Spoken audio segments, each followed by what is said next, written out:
Good morning everyone, नमस्ते। 19 जून ये world sickle cell anaemia day इस नाम से सेलिब्रेट किया जाता है।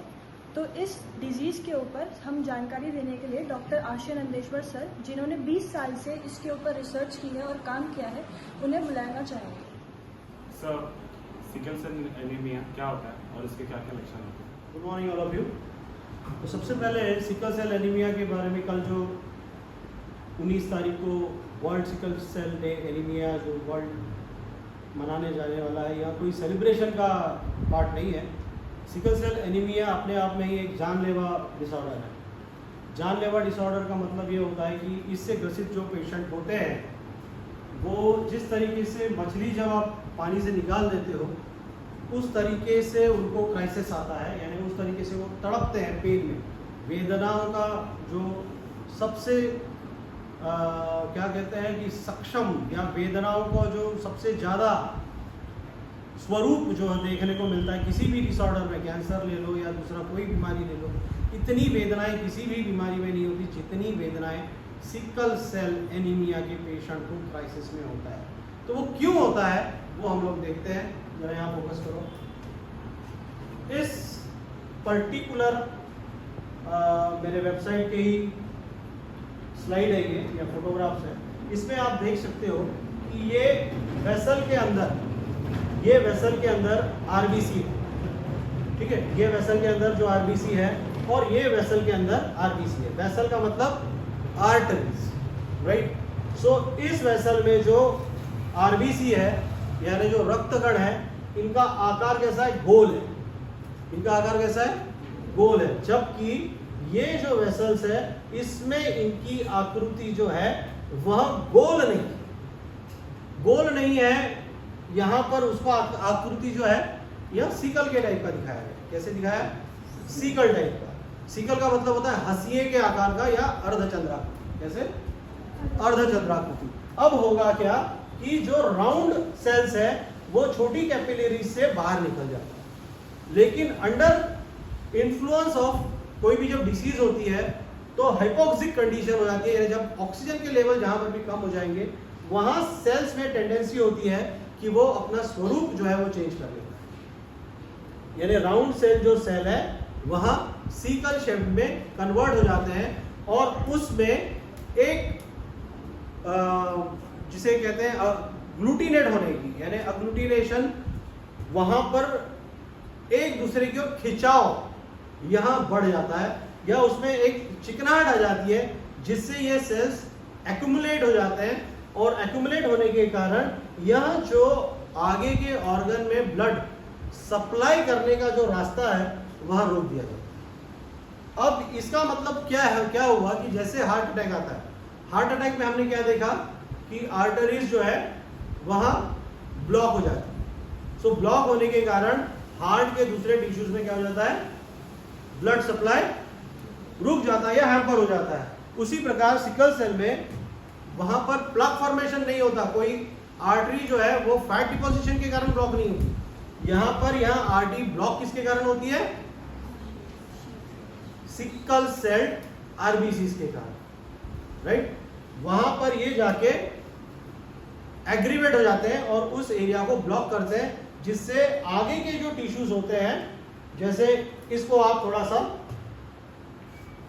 सब इसको फोकस करो, इस एरिया को फोकस करो, पॉज करो, पॉज। चलिए अब इसको फोकस करने के बाद में आपको क्या दिख रहा है कि जिस एरिया में ये जो एक नॉर्मल सेल है, यहां से जो ब्लड जाएगा यहां पर ऑक्सीजन सप्लाई हो जाएगा, लेकिन ये जो बाकी के जो सेल्स है इसमें ब्लॉकेज के कारण सेल्स क्या हो जाएगा?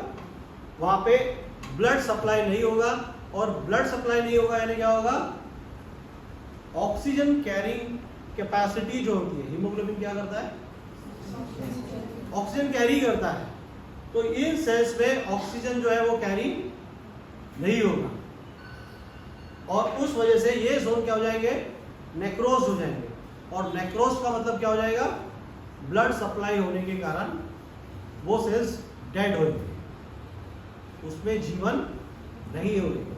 तो वो सेल्स डेड होना चालू हो जाते हैं, जिसकी वजह से ऑर्गेनिक डिफॉर्मिटी आती है। ऑर्गेनिक डिफॉर्मिटी का मतलब क्या है कि नेक्रोज जोन्स में क्या हो जाएगा, डेड सेल्स आ जाएंगे और वो सेल्स की जो भी फंक्शनल कैपेसिटी है वो खत्म हो जाएगी। समझ में आ रही है बात? समझ में आ रही? तो इस वजह से क्या हो जाएगा कि वो जोन्स में ब्लड सप्लाई नहीं होगा। ब्लड सप्लाई कट होने के कारण वो सारे ऑर्गन्स उनका फंक्शन नहीं कर पाएंगे और वो ऑर्गन फेलियर। स्लाइड्स पे फोकस करिए। इन स्लाइड्स पे आप देखेंगे कि यहाँ पर कुछ एलिप्टिकल सेल्स है। ये सारी जो है आरबीसी में मॉर्फोलॉजिकल चेंजेस आएंगे। मॉर्फोलॉजिकल चेंजेस यानी जो आरबीसी का शेप कैसा होना चाहिए था, राउंड होना चाहिए था, लेकिन राउंड नहीं होते हुए हमको कैसे दिख रहा है, ये बहुत विचित्र टाइप के सेल्स यहाँ पे नजर आ रहे हैं, राइट? एलिप्टिकल है, देन टीयर ड्रॉप सेल्स है, राइट? इरेगुलर शेप्स बहुत ज्यादा। सो सिकल सेल में केवल, अब आप ये जो स्लाइड देख रहे हैं ये प्योर एसएस पैटर्न का स्लाइड है। इसमें किसी भी प्रकार से जो है सिकल शेप भी सेल नहीं है। तो कहने का तात्पर्य यह है कि एसएस पैटर्न में एबनॉर्मल सेल्स तो बढ़ जाएंगे लेकिन केवल सिकल सेल ही शेप्ड आएंगे, ऐसा कुछ नहीं। समझ आ रही बात? इसमें different type of morphological changes आके डिफरेंट टाइप ऑफ सेल्स वहां पे आएंगे।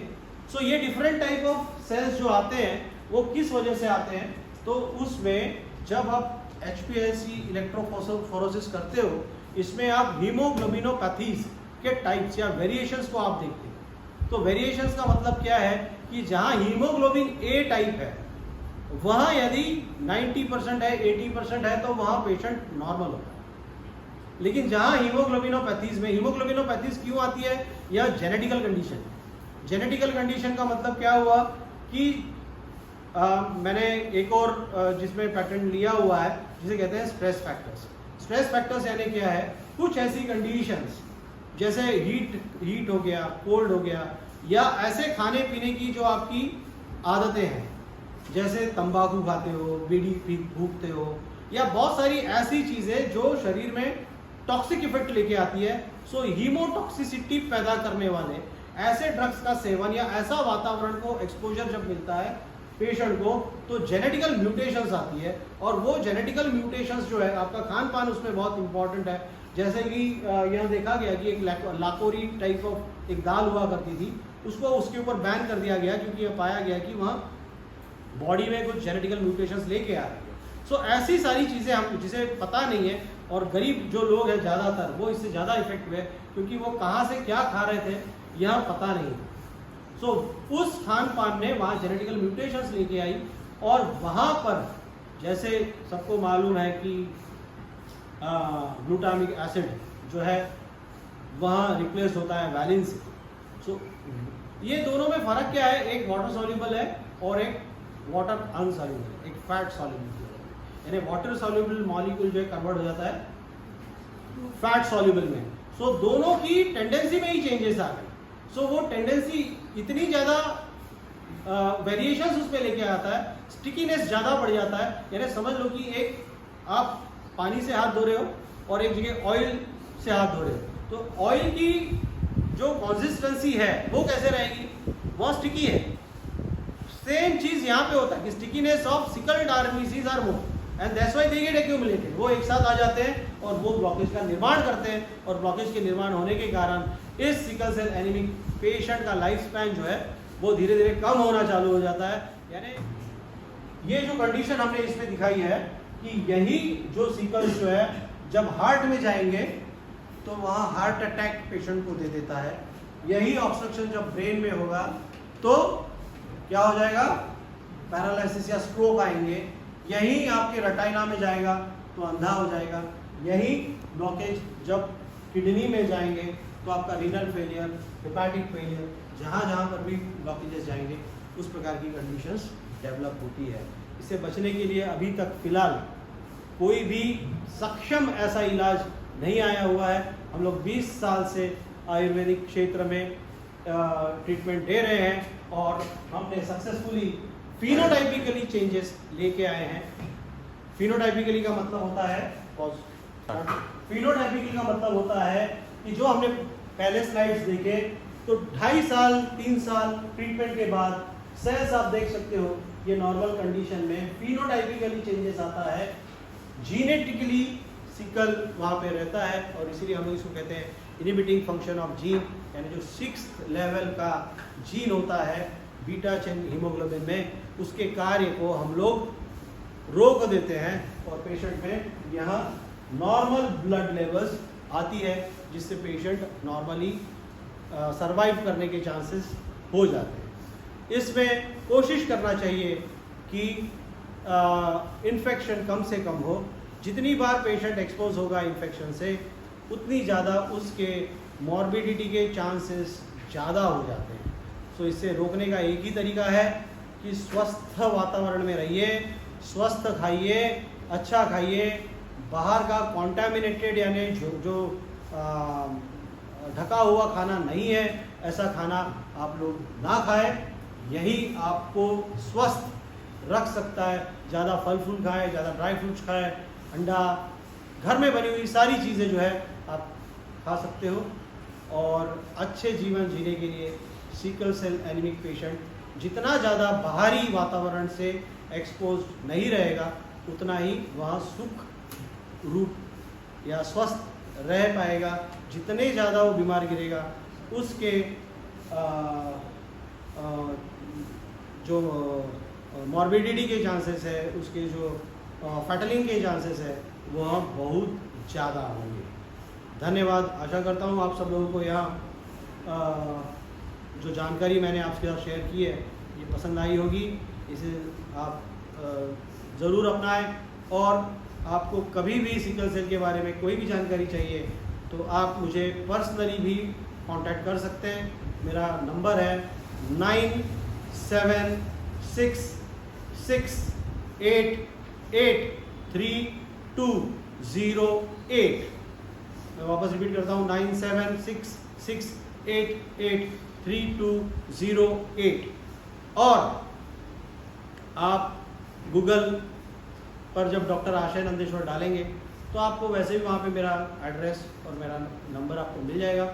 आप मुझे कभी भी किसी भी कंडीशन में आप मुझे कांटेक्ट कर सकते हैं। काउंसलिंग मैं टोटली फ्री करता हूँ।